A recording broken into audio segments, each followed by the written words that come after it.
Welcome to the Casual Nerdcast. I'm your host, Justin, and joining me for this evening, Andrew. Hey. Emil. I'm back after I don't know how many weeks. I don't know, I've lost track. Evan. Howdy ho, Deuterinos. Nice. It's high diddly ho, bro. It's fine. Does it really matter? I made it myself. I wasn't referencing Flanders. You should copyright it. So it's your thing. I know. See, now we have to pay them copyright because you said it. Well, we'll censor it. It'll just be like black. Mark it off as a business. All right. So let's jump right on into. We have quite a bit of topics this evening, so let's just jump right in then. So to start off, GTA 5 will include a first-person view, and apparently for the PC version, will support 4K. What? Yeah. That second part is more mind-blowing than the first. Yeah. Whoa, wait. Just what do they mean by support 4K? Like it will go up to it says right here 4K resolution support.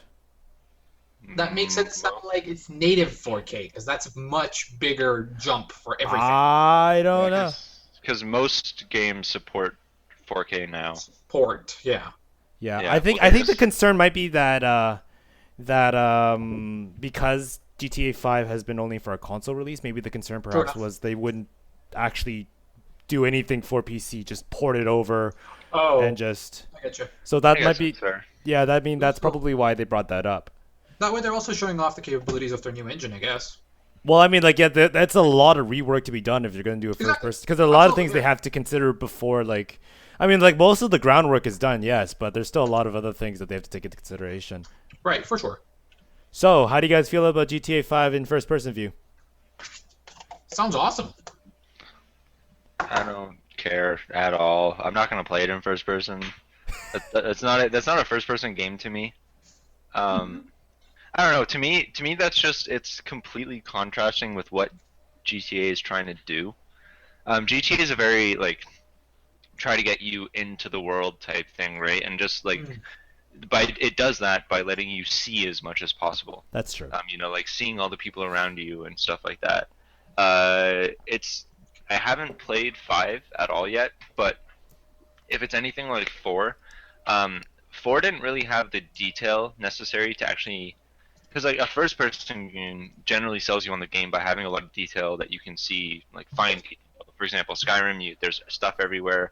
Dishonored, the art direction is incredibly detailed in every regard. But GTA, not so much. I just don't really see what the point of this is. It might just be the fact that a lot of the console people want a more incentive to upgrade to the I guess the next gen. Yeah, I was gonna say, maybe it's just you put 200 hours into this game. Well, you can do it again, just slightly different. So it's not like you're not doing the same exact thing. It's it's a different, literally a different perspective of the same thing. Pun, I guess, intended. Yeah. So yeah, my question also goes out to basically, do you guys believe there are any other games that are in third person view but are probably better in first person or vice versa? Crisis. Mirror's Edge. The opposite. Mirror's Edge in third person. That basically defies their entire. Does anybody remember that they released a mod for that where you could play person? Really? Okay, they didn't. Somebody else did. Right. It was hilarious though, because for Mirror's Edge to get the way that video game cameras work, to actually make it so that when you were running you saw her hands and when you looked down you saw her feet.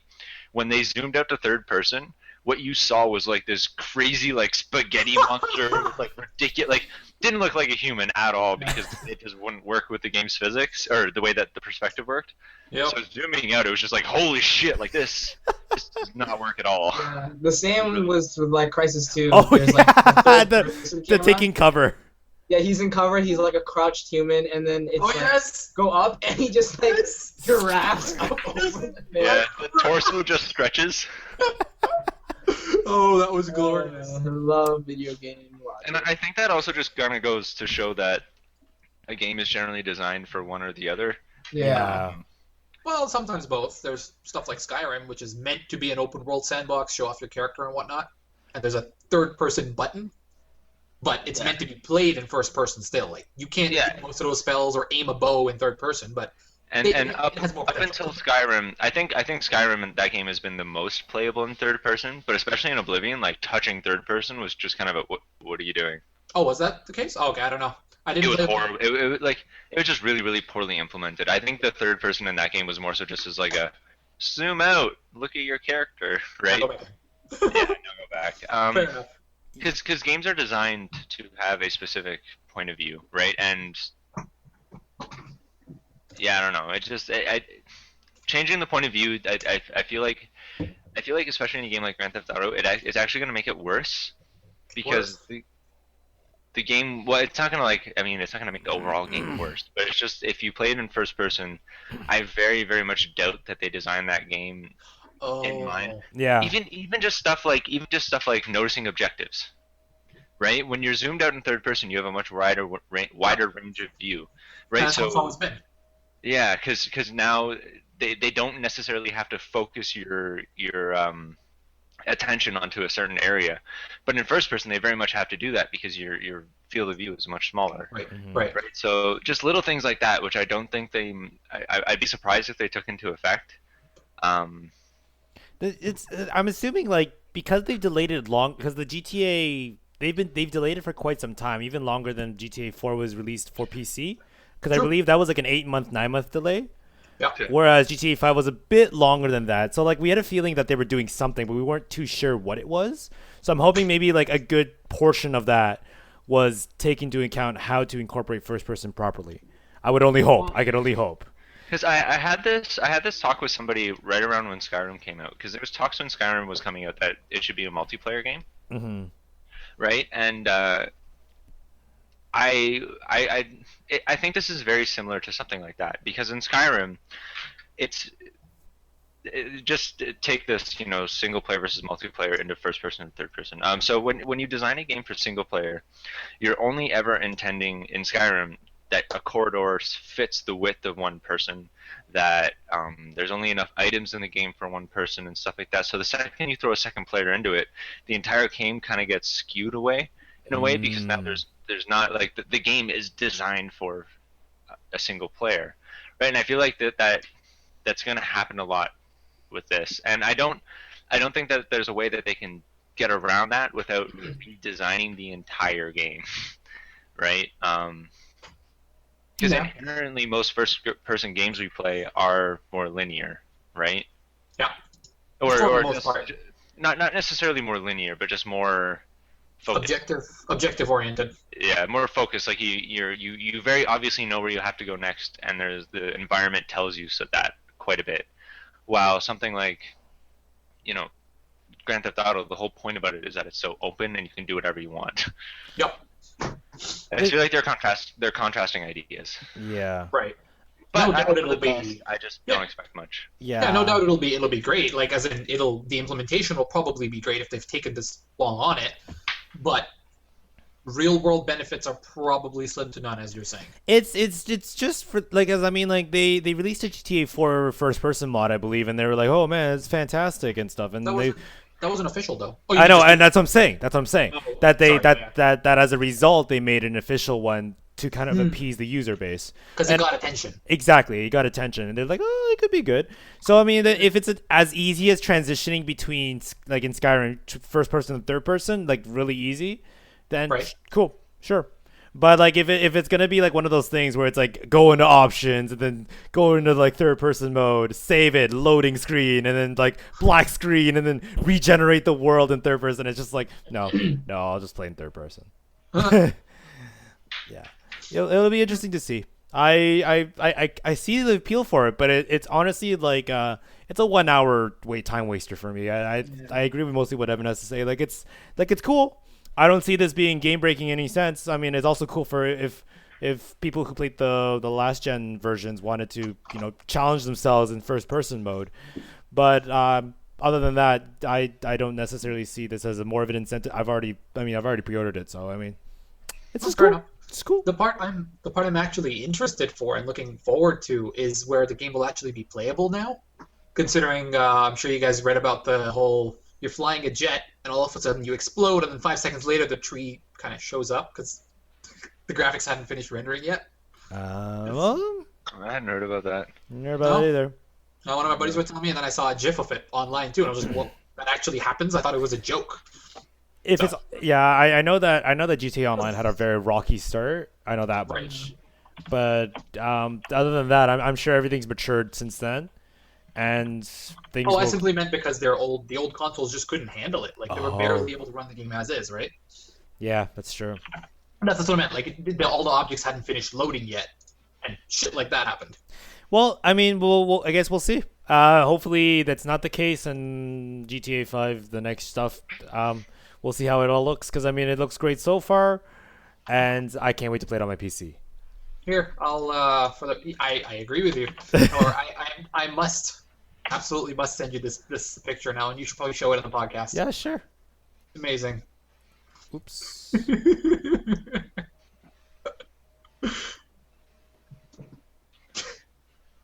Wow. I'm gonna close that. All right. That sucks. Yeah, because it literally hadn't finished loading yet. All right. All right. So now let's move on to our next topic. EFF wants to legalize bringing abandoned games back online. So I didn't know this was a thing. Apparently, it was illegal to attempt to bring any kind of game online. Yeah, it's like, how is that illegal? Well, it's some degree of copyright, apparently. Yeah. So originally, it was illegal to help bring games back, bring games back online, and now the EFF wants to change that to encourage more developers to kind of take, I don't know, if you have no better time on your hands, just rejuvenate back an online community. Well, it also might be a good way for developers to practice, right? True. Yeah. Oh, that's good. I mean, I don't know how this plays into say for instance, this wouldn't affect MMOs in any way, right? Well, it would. It would in the sense that it would bring back a lot of dead MMOs. Yeah, it might. I mean, so one of the biggest ways that this is happening today is with Phantasy Star Online, right? That game died on the Dreamcast, and there's still servers. You can plug your Dreamcast in and an Ethernet cord and play Phantasy Star Online on private servers, which is crazy. Yeah, I mean, I think I don't see any downside to this at this point. I don't know if, for instance, something along the lines of private servers, for instance, are they the legality? Oh, what am I trying to phrase? Let me phrase my words here. Is there? My question is how would they accommodate, for instance, say you have an MMO, and the MMO official servers are no longer supported, and then say for instance, let's use WoW for example. Even though I know WoW will probably never go offline. They recently actually said that they're going to last till 2016. I read that too. 2025. 2024. That's a big difference. Yeah. Yeah. 2016. I don't know why I said that. But let's say in a hypothetical world that they say, oh, WoW began to be shut down. Sure. And then some guy picks it up, rejuvenates it back on a private server, but then they're charging guys to get into that server. Would there be any problems with that? I think that that's the entire point of this, right? Is that they want people to be able to make money off of doing work that from a market that exists, right? Okay. But I don't know. I think that charging money thing is probably the gray area. I hope that remains legal. But of course, that's also assuming that the original game is dead. Right. Because I remember back when, I don't know, 4 years ago, I was trying out WoW. One of my friends introduced me to a WoW private server. So as far as I'm aware, the private server was free and it was just to kind of try out, but the community was pretty much dead. But I could kind of foresee someone monopolizing on this on some dead MMOs that were really popular. And then just kind of bring it back online. For instance, Star Wars Galaxies, for instance, that was pretty popular. We could probably. Yeah, so we could potentially see maybe someone bringing up private servers to charge people and stuff like that, assuming their infrastructure is worthy of charging me for. But can you even because you'd be using like character models and assets and everything that someone else made, and It's really gray. I don't know. isn't that like wouldn't that in any other area like any other industry be like you can't use that if they wanted to take Well, it? There's even a lot of issues with this going on in music and stuff like that. With the big swing towards like techno and remixes and stuff like that. Like what is There's that one guy. He has it's like the Black White album or something, and it's a mix of the White Album from the Beatles and then another one from some rapper, and it's made of 100% remix sounds. Like he doesn't make a single sound in it, and he's selling it, and there's a bunch of legal issues over it. But legitimately, I mean, I guess he's remixing stuff there, so it still is something that he actually worked on. Yeah, it's really tough to say. It's really tough to say. Some good news. I just read deeper into the article. This rule would not apply to MMOs. So if your MMO goes offline, you bring an MMO back online would technically be illegal, apparently. No. Weird. It would technically be illegal, you said? Yes, illegal to bring an MMO back online. Oh. But Because- it's yeah, because like I guess the same thing I just kind of brought up. Like there could be a potential of them like making money off of that. But I mean, people could still technically make money off of multiplayer servers, getting like specific credentials and to log into a server to just play online and stuff. Right. I mean it's great in theory. I just don't know how they're gonna execute it. Fair enough, yeah.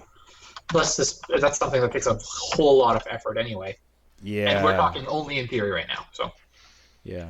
Well, we'll see how this pans out. I mean, it's good that this talk is starting out, and they're, it's always depressing. Like you said, like Fantasy Star Online, for instance, like that community's still going, and it's always sad to see like, games just die out all of a sudden, and then people still love that game. It doesn't do it any justice. I mean, like when GameSpy was shutting down all their servers, everyone was in like a panic. Oh, yeah.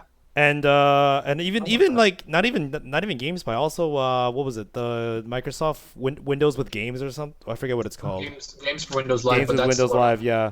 I mean, in the end, they didn't shut down their servers, but there was still like widespread panic wherever you went. Yep. Well, that was more so also because your saved games were all on it. Like, for example, if you were playing Dark Souls and they didn't transition over, you'd lose everything. And the ability to play online. Right. Too. But yeah, I get you. Yeah. So I imagine maybe if they say that, if they keep if they bring it online in the sense that it has to be like computer to computer rather than like computer to server, maybe. Like keep it within like peer-to-peer. that. Yeah, exactly, peer to peer. So maybe that's how they would try to consolidate it in a way that wouldn't be able to charge people for specific servers and stuff. I don't know. I mean, like it's like, hey, I have a copy of this game, but I will only play with you if you pay me $15. It's like, I don't know. It'll be interesting to see how this pans out. Yeah. All good. So I guess we'll keep our ears open, and maybe more information will come back regarding this. Right. All right. Moving on. So Advanced Warfare came out recently. I've been playing it. How is it? Oh, you picked it up? I haven't touched the multiplayer. I've been playing the single player. It's good. And Yeah. go for it, Evan. No, keep going. And I was just gonna mention, have you gotten to the part where have you played the single player, right? Pay your respects. Yeah, pay your respects. Hold X to pay your respects. Yeah. So tacky. Yeah, so Kotaku recently released a article outlining all of these absolutely ridiculous hold X to do things. Oh, I'm looking at it right now. This is Oh great. my god, it is just the worst. It's just, I don't know. I'm not a big fan of those quick time movements either. I forget what the official word is. This isn't so much quick time though. This is more so like forced emotion. Yeah, no, the Call of Duty one's really bad. You just gotta stand there. Like, Andrew, did you play through that mission? Yeah, well, it's pretty early. It's like right after the tutorial. Is there an option for you to not do so? So you just stand there and it just like time passes by and then you just move on? I didn't check. I'll go back. I think you just gotta pay respects. You just stand there. You just said Props to the quick time event. Yeah, it's yeah. There's It's some. immersion breaking. I think there's some quick time events that are kind of mixed into this. There are quick time Review events. my life. Hmm? Murdered soul suspect. Press Oh, X yeah, to yeah. review my life. I think in a way it's really genius to be like Sledgehammer everything. Now you just hold X to do it. So we're gonna make them. But I don't know. It was really weird. It was like, oh, okay, and you pressed it, and then the story moves on. I don't see why they didn't just make it part of like, Call of Duty will do that thing where like, you lose control and things just happen. I Yeah. honestly don't know why that was in there. Yeah. It just I think. I think. Sorry, go. Oh, just think, it just sounds out of place because that would have worked better with a cutscene. Actually, most of the ones in the list Justin mentioned would have worked better in a cutscene if there were a cinematic sequence to begin with. This one sounds like, Andrew, correct me if you're forced to walk through something and then the camera's taken over and then you press X. No, it's like all CG, and then you're at a funeral, and then some stuff happens. And That's then what I mean. Oh But- yeah, As in, you're not controlling your player. You're only yeah. forced camera perspective, and then, oh, look, press this button. Why? So it just doesn't sound very immersion keeping. You did I feel like they were trying to implement something like Heavy Rain did and stuff like that, where they gave you various button prompts that were actually useless and didn't do anything, but they made you want to keep pressing it. For example, at the beginning, when your son's running away or whatever, right? You can just constantly yell out his name. It doesn't do anything. with Yeah, the weirdest Jason! voice acting ever. Jason! Right? Like, regardless of how well that was actually implemented, but like the idea there is, I think, something they wanted to go with, and they just missed it horribly, because especially with that point where you're yelling out Jason, like, you as a person who plays games, you're probably aware that does nothing. But as a person who wants to find your son, you're continually just gonna keep pressing it, right? And I think that's what they were trying to go for. It just didn't work. Yeah. Yeah, I- you do press X to do a lot of things in that game. To reload, maybe- to shoot, to jump, to everything. Time shoot, Oh, but or Yeah, I'm just not a fan of like, I don't know, quick time events and like in general. Like I remember the ending of Battlefield 3. I mean, nobody plays for the story, obviously, so I mean, I had that as an expectation, but it kind of just ends in complete quick time. It was just like, oh yeah, the entire final fight was yeah, that was the entire thing was in quick time. Like, really? Yeah, really? You're not gonna like put up some No like big skill battle points. for me to mow through. Instead, you're just gonna have me quick time my way. Okay. which is Especially in a game like that, though, what do you make as a boss battle, right? Because you've already literally fought your way through pretty much yeah. everything, right? Did you play Bad Company 2, Evan? Single player for that? Yes, I did. Yeah. That was actually much better done because you're still on an airplane. There's still the element of like danger, and you're still fighting off like armored guys. Yeah, And but quick time. that's not really a boss fight in like the semblance of a boss fight, right? Sure enough.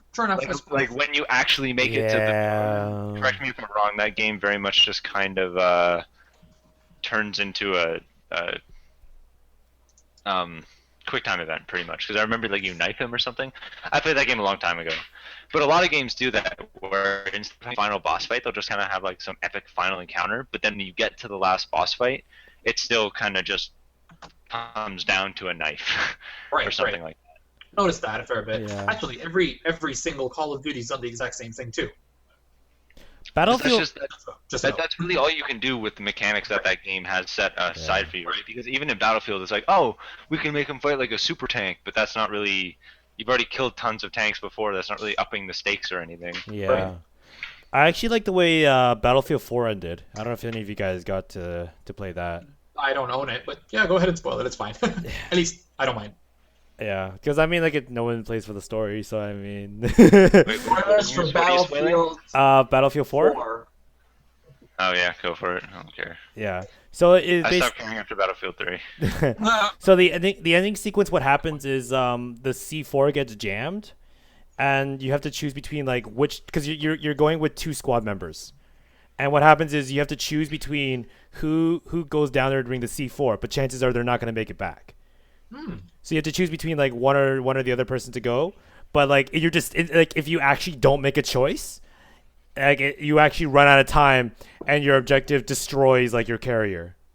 Oh, so Yeah. you can fail basically. Exactly. Hey, that's just like the fuck that game that I spoiled a few weeks ago. No, You no, really- no. Move on. Let's not. Let's Okay.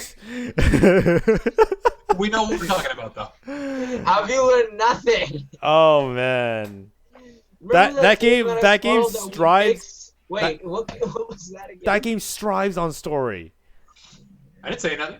Anyways, but yeah, like it's like even that kind of a quick time event where it's like if you don't make it, like I hate the ones that you like I'm afraid that like the one that Andrew like at Call of Duty Advanced Warfare, that's basically the one where it's like you stand there if you don't do anything. It's like there should be some sort of or a game over menu pops up because you're like murdered on sight because you don't pay your respects. Exactly. There should be like some woman of the soldier or whoever like some relative just slaps you in the face for like not doing it, and then the game just moves No on. problem. Yeah, like it's Sure. yeah, like have- it's have not an realistic to example just yeah. I have an example of cinematic QuickTime done right. I'd say Mass Effect, where it's the Paragon or Renegade options. Mm. If you don't do them, you don't get that extra benefit, or you don't make that squad member angry, or you don't save that person or whatever. But it progresses seamlessly. You have like 5 seconds, left click, right click. If you don't do it, no problem. Yeah. If you do it, great. I actually agree with that. Like that's probably one game where I don't really complain about it because it's not like forcing you to do it. It's there. If you do it, you don't. It's like life, right? You have those opportunities where it's like, oh, I could do this, and then it's like, oh, okay, maybe I won't, and then life goes on, and you just didn't do anything. Mass Effect is like life. It It's just like life. is just like Giant life. robot squid things. Yeah, we're running a doomsday clock. The Reapers are going to destroy Earth soon. Really, isn't all life about a doomsday clock? Well, yes. Don't know about? It's Wow, so deep, Andrew. Andrew. So deep. All right. So let's move on to some more enlightening and happy news. Yay. Majora's Mask is coming to 3DS this spring. Woo! Is I this never the played third that game. Isn't that like the third re-release of this damn thing? Really? No, it's actually No. pretty much the first. Yeah. There's what, sorry? No, I think it might have come out for GameCube, but it was on like some really really obscure collector's edition Right, type. right, right. Oh, so this would make it the second one. Not sorry, I meant third time Yeah. it's been released, not third re-release. That's they Yeah, don't yeah, have consoles. It also came out for like Virtual Console on the Wii. But this is the first time it's going to be getting like a proper. It's probably going to be like HDified and stuff like that. So Fully not built HD, from the but ground up. made better for 3DS. yeah. Right. Which is kind of cool. I know a lot of people that really really like Majora's Mask. It's some people's even favorite Zelda game. It's a cult classic for them, yeah. Yeah, I think they're all crazy.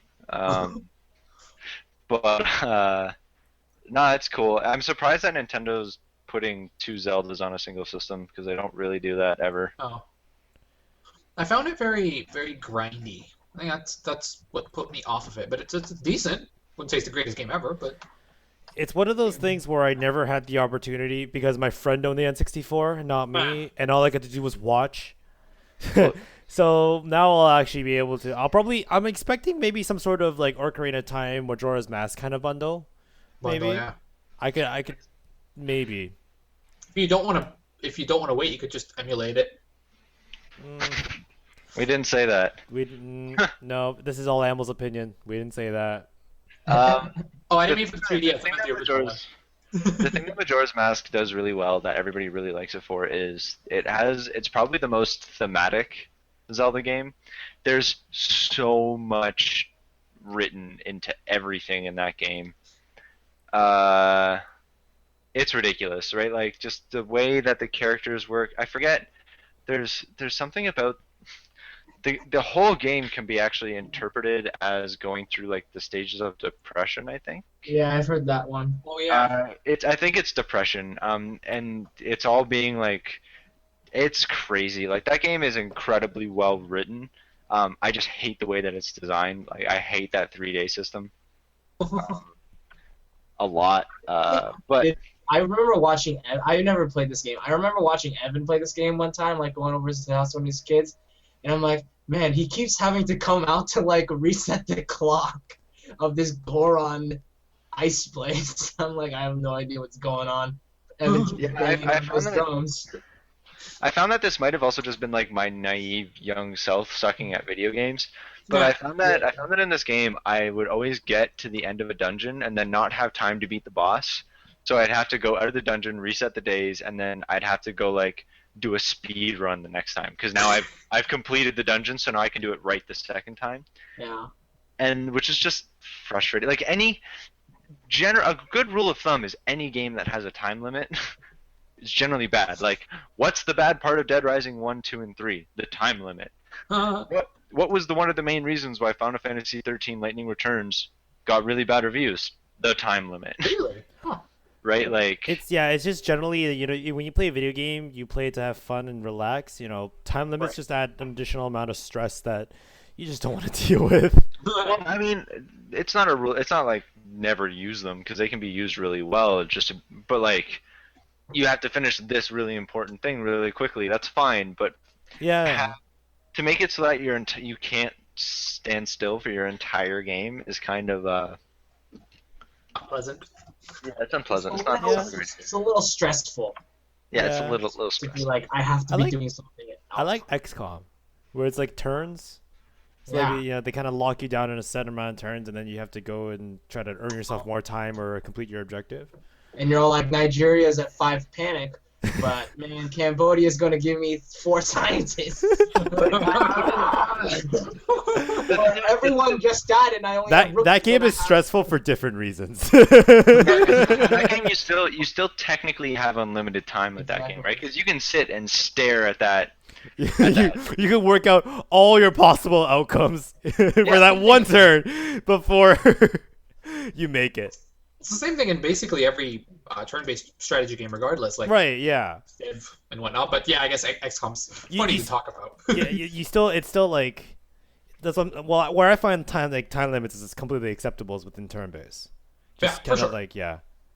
Well, that's not a time limit in the same regard, though. Right. That's like putting a chess clock on a turn-based game, Yeah.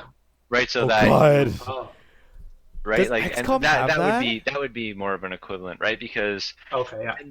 then your decisions now have a time limit, and So that's the key thing here is that in Zelda, Lightning Returns, and Dead Rising, you don't have time to make a decision. You don't have time to sit back and go, "What's my best decision?" So this would be akin to what you're saying is your time limit isn't the number of turns; it's the time you have To make that turn. to make the turn. Okay, just Yeah. like the online timer in Civ. Okay, that's something I can relate to. Yeah. But yeah, if you're playing multiplayer, there's usually a clock, Does so you don't XCOM stay have a forever. chess clock? It should. Like in the advanced options where you try to make the game even harder than it already is. Yeah. I didn't get into it Fraxis. much I beyond hope you're watching this, Fraxis. that. You know what to do? Chess clock on the next XCOM. Oh, jeez. Please make another XCOM. That game is so good. Anyway, sorry. Ah, Not the Bureau though, right? We're not talking about the Bureau. We never talk about the Bureau. fuck, I love that game. Wait a second. Oh man, XCOM is on for like $6. I have to buy it. Oh man, why is this in third person? I don't get it. I heard all my friends told me this game was fantastic. What is going on? Oh my god, I could not even play an hour worth of that game. It's Oh, funny how you said time for some uplifting news, and then we end up talking about the Bureau. oh my god. Such a good game concept that just got drained down the toilet. They just missed everything that XCOM stood for. You want to talk about depression in video games? Talk That's a about good the one. Bureau. Talk about the Bureau. Oh, it's funny because it's not even. Yeah. All right, guys. Moving on. So, today, the PS4 update makes the reset mode work again. So, earlier, Yes, mode. I believe last week, there was a massive, okay, massive maybe is a strong word. Let's just say it was an update failure that happened to the PlayStation 4. I've never owned it. Amel hasn't owned it, so we're not 100% sure. Andrew, Evan, either one of you guys, could you guys describe the nature of this failure and what exactly happened? I can't really. What I read is the rest mode was broken, and if you went into rest mode, like your PS4 would explode or something. I never used it. Anyway, there's like, I think it was potential that it couldn't turn, like it wouldn't come back, and you would have to hard reset your computer. Sorry, your PS4, so like unplug it, plug it back in. Yeah. Which also led to potential like data corruption and stuff like that. Oh man. Yeah. Which sucks. Well, so I posted this I posted this topic, and I was more so because in the current state of consoles, updates are becoming more of a frequent thing. Right. I mean, this was very frequent with the last generation as well, but this generation's had a lot more bugs in terms of like stuff just flat out not working or them breaking things, like in this case. And I just think that that's kind of interesting and a little bit odd, because it also makes me think that companies are potentially rushing out software releases earlier than they should and stuff like that. I was just wondering your guys' thoughts on this. Yeah, I've noticed that that usually speaking, they want to beef up their machine as much as they can to make it as sexy as they can, so they have more reasons to advertise and appeal to, I guess you can call the Christmas buyers, the ones that'll get it next year during Christmas on a sale or something, or maybe as a gift. So like I find that a lot of companies nowadays have been prioritizing deadlines, trying to make those deadlines, and just it just gets messy sometimes. There's probably a lot of elements to reasoning as to why it's not. I honestly have never encountered a Sony work environment, so I can't be 100% sure. But I suspect there's probably some, I guess, it's just a lot of work, and they have to meet deadlines. They're encountering problems, and companies just tend to be rushing things. I think internet has kind of sped people up, in a sense of in terms of communication, in terms of just everything in general. Everything's just kind of sped up at this point that, like you said, like the frequency of updates has definitely gone up, but the quality not so much. In fact, it's quite the exact opposite in some cases, where it even does more harm than good. So it could be the case that, now they're seeing this. It's like, oh man, we got to push more things. And then there could also be a lot of miscommunication too. Sometimes managers will say like, this sounds like it'd be a great idea, or like, oh, I was on Reddit, or I was on these forums, or I listened to this podcast, the one on YouTube called the Casual Nerdcast, and they had some really good ideas. Sometimes they managers or stuff, they hear a lot of these things. They're like, oh, it'd be cool to implement this, and then they'll try it out, and then be like, oh, it doesn't work at all. And then it turns out in the end, like, they forgot one line of code, and it's just like, oh. And then, it's all this rush constant of, like, trying to find, like, a stable release. And then in the end, what they thought was stable, they ended up testing all the test cases. So, it's hard. It's yeah. Well said. Yeah, it's difficult. I mean, I don't know where the liability is at. I don't know if it's the developers, if it's QA. It could easily be a bit of both. Yeah, it could be. It's very hard, and I agree. It's interesting to see that, now we're seeing an increase of updates, like even like day one updates. Like I understand, like it's you have nothing else better to do, and there are bugs that can't be fixed, and you wanna fix them, and then hopefully catch it on day of release. But now it's like, I actually know what I think it is. I think it's because of the internet. Marketing teams have been kind of like going one-on-one with fans a lot more. So kind of saying like, this update's gonna come in like next week or something, or this is gonna come next week, and companies might just be hesitant on delaying those things, even things with updates, because this is version 2.0. Like, ooh, like it's the next step in PlayStation 4 OS or whatever it may be. So like it could be the sense that they promised a certain OS, and they have to deliver something, or else it's gonna make them look bad. Right. So it could be the case that marketing teams are now just kind of promising more than they can, because this next gen is all about selling the console, even though it has done well, more so than the Xbox 360 and the PS3 in terms of sales. They still want to sell as much as they can. So For sure. I don't know. It's hard to put the blame on something particularly. I don't know where to go about for it. But I don't know. I think, regardless, breaking something that isn't broken, it's Sony's fault. Yeah, I know, but I mean in the development cycle, where would you put the blame, or just all of Sony just for flopping or forcing their employees to kind of push a crappy update? It's difficult to say. I don't know. In any company's, if any company makes a mistake, I think it's just generally a company fault, right? Like within the company, they probably know whose specific fault it was, but it's the management system of that company's fault for not catching it. Yeah. Right? So it's kind of like, according to us, it's Sony's fault, but Sony knows whose actual fault it is. But in reality, their system of how it works should have figured that out, right? Yeah. They should have had better testing. They should have had... Right, because everybody makes mistakes, but that's why you have a bunch of people working on a single product, so that mistakes don't happen. Yeah. Right. Were you affected by this, Evan? This update? So I haven't turned my PS4 in a long time. You don't know if it's broken or not. Yeah. So. Last time I played it was when Destiny came out, so... Came out? Yeah, the last time me and Andrew played Destiny was the last time I turned my PS4 on. No, I wasn't affected by it, and I don't actually have the update yet, so... Looks like it's safe for you to update it now, at least. Yeah, I guess I'll just go straight to 2.0.1. Yeah, 2.0.1. Yeah.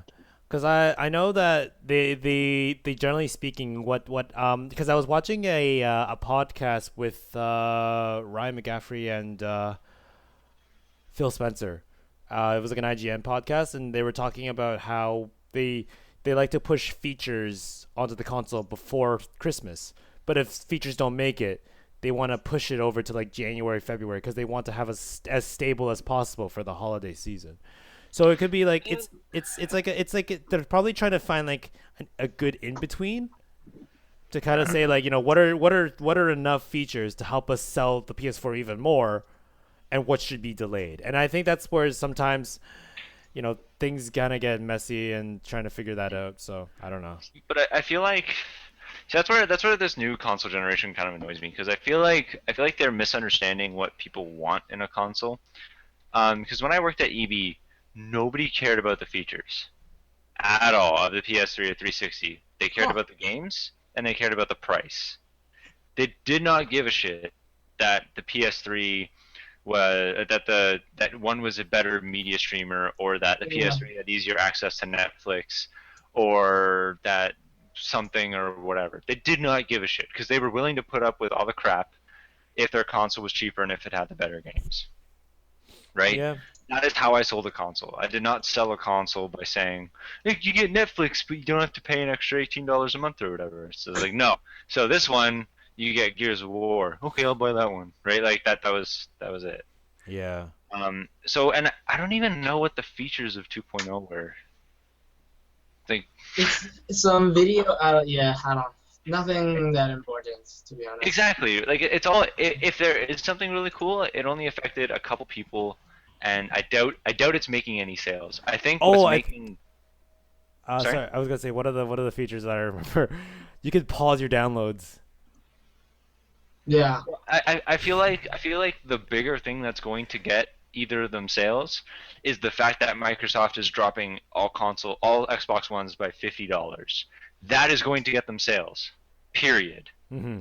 Right? Because now that's going to make it onto a bunch more kids' Christmas lists. Like that is what's going to help. The fact that you can pause downloads doesn't matter. I also think there's if anything, this has probably maybe even crippled their sales a bit for the holiday season, because now it shows that Sony has a reputation of not being able to push reliable updates. Even though it was like a one case I'm gonna scenario. pause you right there because I've been playing Sony machines for a long time. I understand. I understand. If there's one I understand. No. I understand. Let me finish. If there's one thing I have learned is that anytime Sony does one thing right, they do 10 things wrong. He's just hanging on to your point. Oh. I think we're on the same team here. Oh, okay. I thought you got really defensive there. I was like, I'm sorry, man. I'm sorry. I didn't mean to step on your foot. There's like a running joke that Sony's like, they've made a lot of mistakes, and I agree with you. Like, this might be like it's recent enough that people might be like, oh, I heard about that PSN outage, or like, oh, I heard about that Sony update that screwed up your PS4 and stuff. It's like, ooh, it's like when it comes, and Xbox One's even cheaper now, so it's like, and you can play Sunset Overdrive with the game that I'm like most excited for. Yeah, I'm really close to buying that bundle because damn, I want that game. Oh my, I'm collection coming. Oof. I'm waiting out for a Master Chief bundle with Halo 5, Master Chief Collection, and Xbox yes, but One. when you get the Sunset Overdrive bundle, you get a white system. Ooh. It can match my white desktop. You see Evan right there? Match my white skin as I rub it all over. Why would you be rubbing it? That feels so uncomfortable. Now after Evan says it, that's when he feels uncomfortable. You were watching him for a full 30 seconds. You just watched him as he went to the bathroom earlier today too. All right, so let's move on. Sony's weird sometimes. Yeah. I love them, but Sony is Sony. they're that to be Sony, right? So PlayStation is that kid in your friend group that everyone liked, but also didn't like sometimes because every third day that you hung out with him, he would be really weird. He'd be like, "Let's go jump off the roof of the school." No, PlayStation. No. Don't do that. It's like that kid that you invites everybody to their birthday party, but when you're all 15 or something, but then you all go to the petting zoo. It's like almost so great. Laser tag, pizza, cake. Nope. Let's go to the petting zoo. Oh, Sony. Oh, PlayStation. All right, so let's talk a bit about the Xbox One now. Yeah. So this is really interesting to me. I'm suggested it, so right? much about what this means. So So go for it. So AMD announced. So AMD and Nvidia have constantly been talking about bringing out 20 nanometer chips. Right now they're on a 20 nanometer architecture. Just size. So what they've said is that AMD is going to bring the 20 nanometer chips to consoles first, which is pretty interesting because that means that the Xbox One and PS4, specifically Xbox One in this case, because that seems to be what all the article is about, could potentially be getting a significant performance increase. Because if they're reducing the chip size by 8 nanometer, it's going to be run a lot cooler. They could fit a lot more transistors in there, which is interesting. So that means that mid-generation, a console might be getting a significant hardware increase, which is kind of weird. We don't know if it's actually going to increase power or not. By far, it's definitely going to, decrease temperatures, increase efficiency. Period. But it's interesting if they decide to make, the Xbox One Slim I'm just gonna call it the Slim, but the whatever version. If they make it a more powerful system, because that means that you potentially might run in. There's potential for the reason why everybody hates PC gaming to come to consoles, where you look at the back of the game, original Xbox One not supported, right?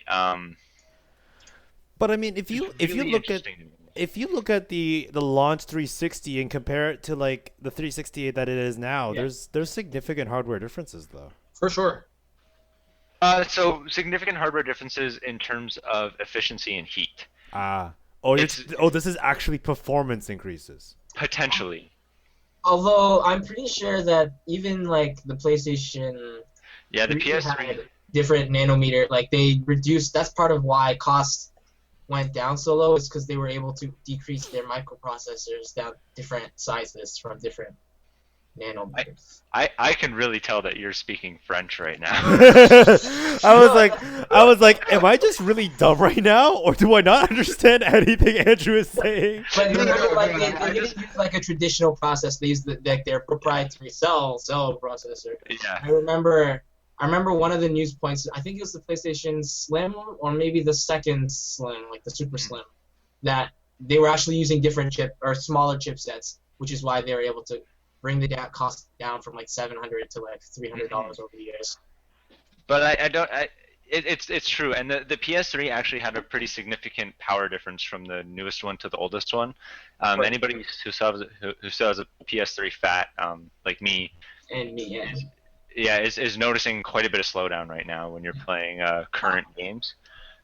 It's mostly, it's not actually in gameplay, but it's mostly in like loading and stuff like that.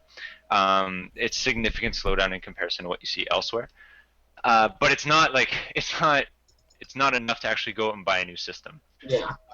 What potentially might happen here is that since this also happened so quickly, I wouldn't be so. I'm really interested, and I'd actually be really down for something like this happening. The fact that consoles would iterate on a more frequently, right? Maybe not as quickly as this one did, so like not every 2 years. But So I don't know. what you're It's interesting to suggesting? me, but I'm also used to doing that with my Yeah. PC. So I might be a minority who's willing to buy a new console every couple of years. I think my issue with this, like, I mean, it's great that there's performance upgrades, but at the same time, my issue with it is like I'd probably be siding on the other side then, where it's like, you know, people buy consoles for the hopes of consistency, and I think also that adds another complexity level to the developers, because now they have to accommodate for old Xbox One, new Xbox One, and their performance is so different now. The engine has to kind of scale even more dynamically. Well, it's just like making an Android app now, right? You Yeah. basically just you target an OS version, and then it just kind of works itself out.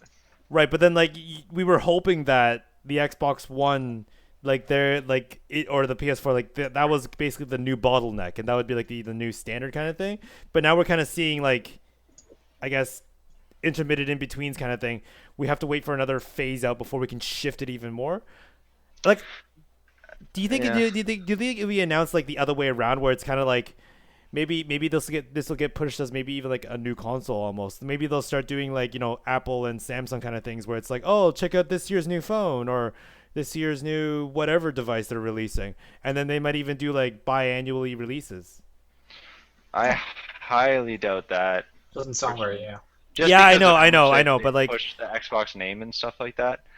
I mean, anything could happen, but Yeah, I think Slim is more likely, just because they traditionally have made upgrades to like the same brand name, just like the updates in a sense. But like you said, like the performance upgrade, I'm kind of shocked at. Is it? But would like these performance upgrades be so drastic that like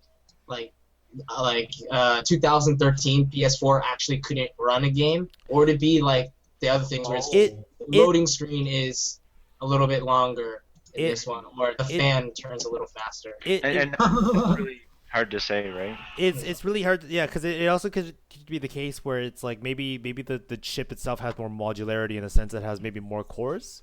So let's say, for instance, if an application is set to divide its work in a way that, you know, it's X amount of cores, and then you have another console that divides it even better and faster, right? It's not necessarily a performance upgrade, but it split the work better kind of thing.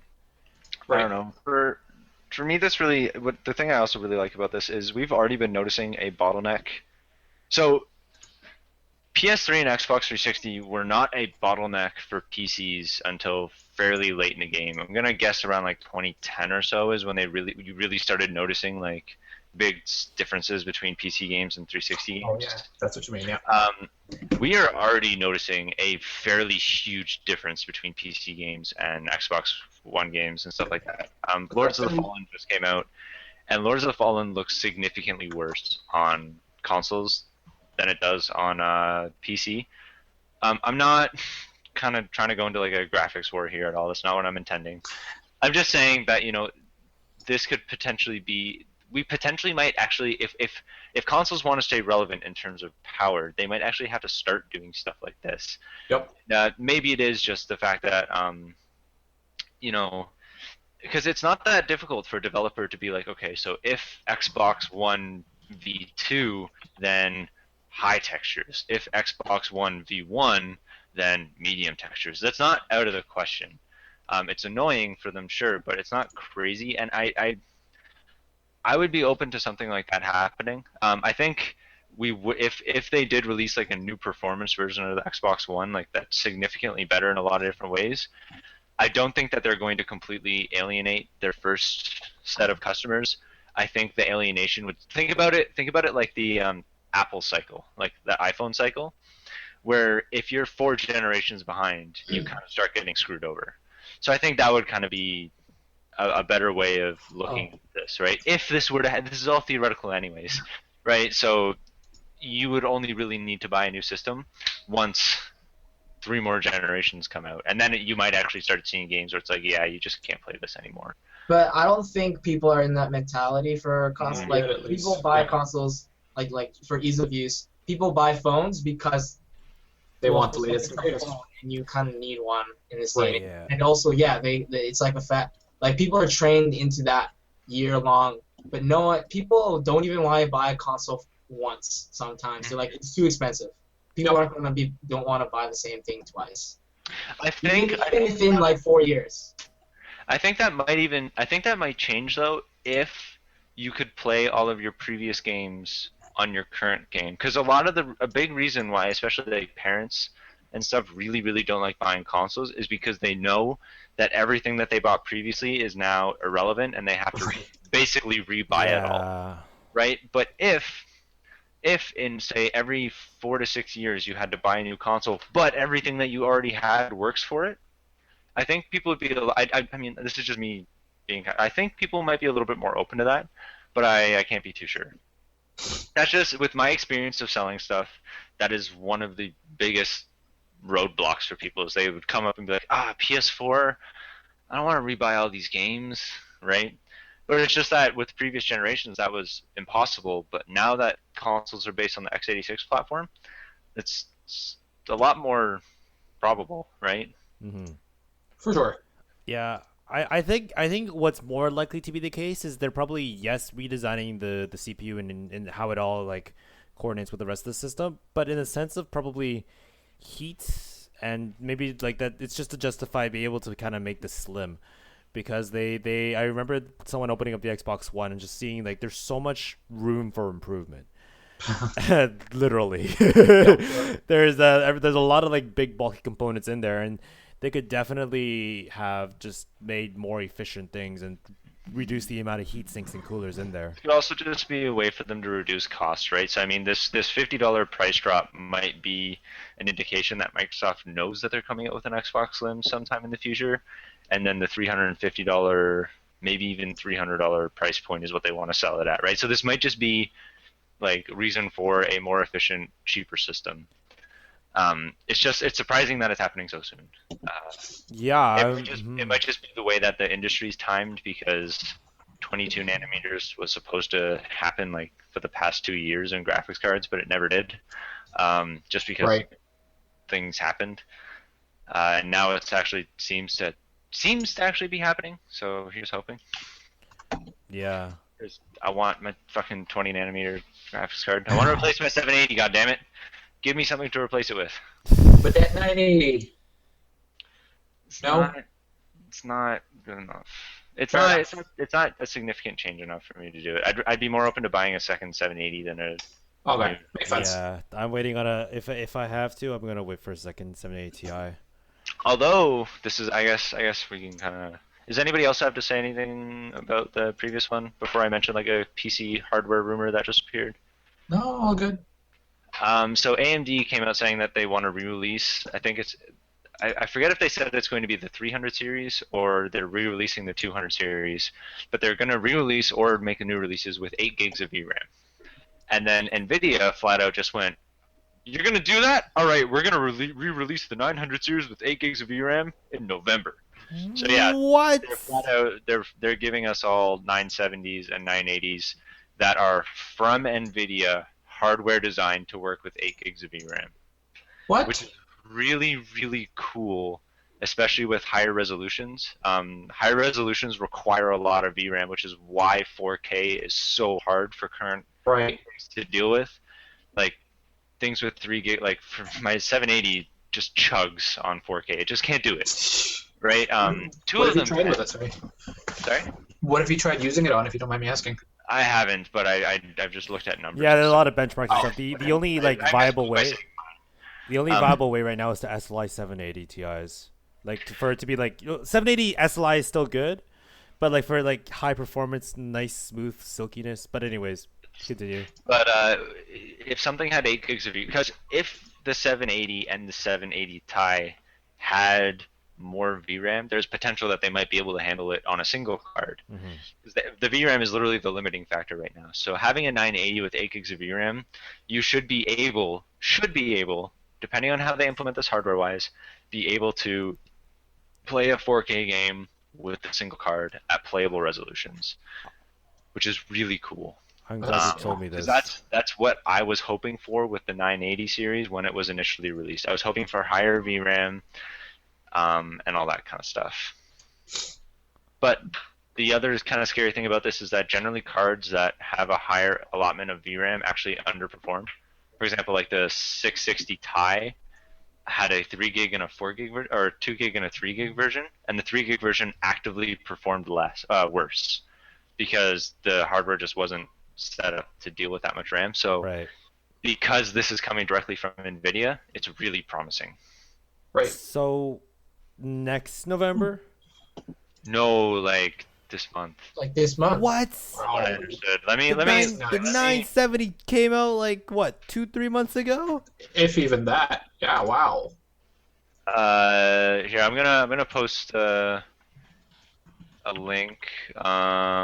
Just I remember I was kind of like scanning over an article. I just kind of remembered this, so I thought I'd mention it.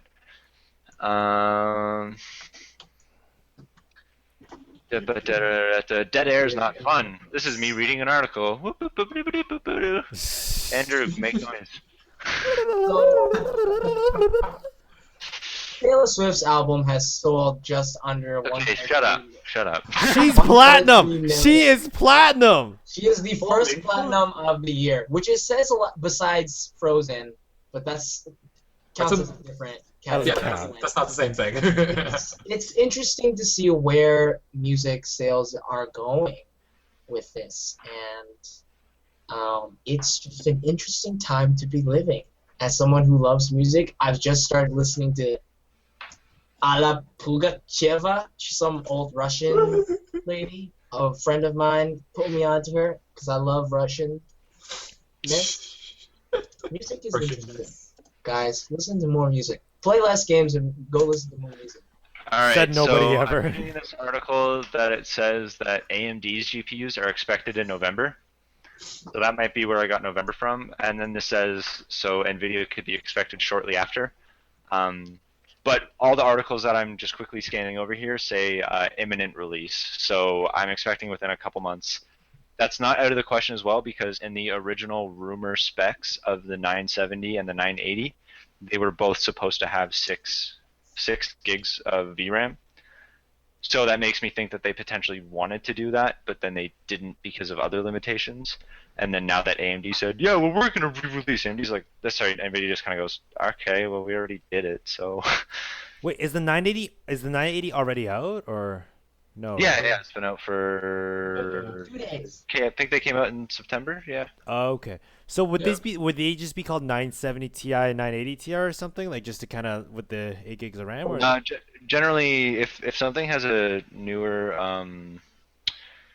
a higher VRAM selection, they just kind of put it in the code. So it's like 980 with 8 gigs, 980 with 3 gigs. They just kind of Like 981. Technically, it still makes sense. didn't Intel do something like that? They did something with, I think it was like a 4771, and I was just like, What? huh? How was another that? another good example of how games need more VRAM now is Shadow of Mordor had a 40 gig texture pack that Wow. flat out required 6 gigs of VRAM to run. On your GPU. Yes. What the hell? So There's one card that does that. I Yeah. think. yeah, the only way that you can kind of get around that is by doing SLI, but SLI doesn't actually double your Yep. RAM; it just copies the RAM. Just faster access. So you're kind of getting more RAM because you can read and write to it faster, but not really. But anyways, so that's another example of just like VRAMs becoming something that's required just from high textures, high resolution counts. Right. I mean, fuck, even the ROG Swift, like 144 hertz, 1440p. It's a lot of stuff, right? For sure. This is interesting. It's interesting for hardware computer guy like me because this is actually if this is as good as I hope it is, this might be a potential upgrade for my 780 because it actually does things that my 780 can't do. The current 980 line is just a better version of my 780. It's a performance upgrade with a benchmark increase of maybe like 5%, 3%. I think it's like around 10 or 15%, but Oh, that's really? that's not a $600 purchase. Fair enough. Yeah. Yeah. Right? But if I can get something like this that has 8 gigs of VRAM, that means that I'm no longer limited in what monitor I can purchase. I have something that's a little bit more future-proofed. That goes in For sure, huge yeah. quotes because nothing's ever future-proofed. For the near future, you could say. Yes, for the near future, like my card is going to be able to handle current high-end monitors, which is a nice thing to know. Handle more so than your current one, at least, because your current one can too. Just Well, I mean, like it can, but it's more so 4K I'm talking about. Like 1440p is the 780 demolishes 1440p. It's so good at it. I love it. But the second you go higher than that, it still does a phenomenal job. Okay, I'm also a little bit of snob when it comes to that stuff, so it's like it should do 4K and stuff fine, but not at the level I want it to do. So Yeah, I think you've turned into like from just a hard PC gamer to like PC enthusiast. You've already crossed that line. I understand where he's coming from. I as well. I strive for these things. Evan actually does them. Exactly. We aim to. It's like, oh, one day I'll look at getting this. I was like, nope. This is what I'm getting. Like, next All right. So if you've watched this far, thank you for watching. This concludes the podcast. Like, share, subscribe, and tell us how you think about how next gen will change. Maybe do you guys think that the console will get a new higher increase in performance? Do you think this is stupid to have consoles to have increased performance? Do you guys want to talk about PC parts? Who knows? Let us know in the comments, or if maybe even something else that we talked about earlier in the podcast. And I hope Feel you free. enjoyed something my that- chat. And You if know- But what were you gonna say? I was gonna say something that's not gonna change next gen is people are still gonna love T-Swizzle. Yeah. Hey, unless you're Evan. Oh man. I don't like her that much. I just sometimes like listening to her stuff. Oh, You don't have to be. You don't have to be ashamed of that. naked in the shower. I'm already buying tickets for her concert next year.